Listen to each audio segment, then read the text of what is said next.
Yes,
universiteto folkloro ansamblis Ratilio. Čia ne vien Vilius Marma daktaras jau čia išgarsintas, bet dar ir Kristina Panavičiūtė ir ko tik čia nėra, ir visi daktarai, visi protingi, bet ekspertų solelis, va čia tokios trys sėdi, čia tokios damačkos, tai mes nusprendėm, kad mums patinka. Ir Kunigunda labai patinka.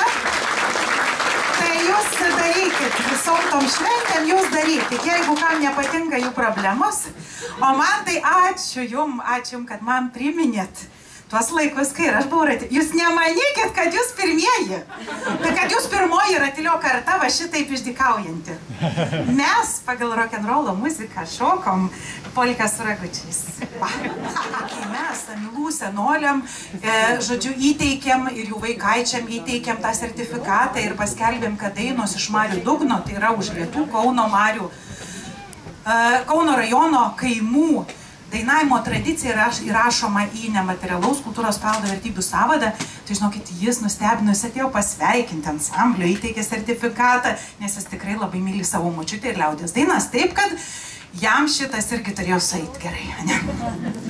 Tai labai jums ačiū, bet žinokit, labai ačiū ir už liaudies dainas, ir kad jūs to nepametat, ir kad jūs vis tiek čia esate tie žmonės, kurie nepailstamai, nepaliaujamai tuos 5x5, tai yra etnografinių regionų ir liaudies dainas, ir šokius, ir pasakojimus, kad jūs patys užrašot, patys atrandat, patys ekspedicijas važiuojat, patys lanko tos regionus, susipažįstat. Gali dar vieną dainą, ar ne?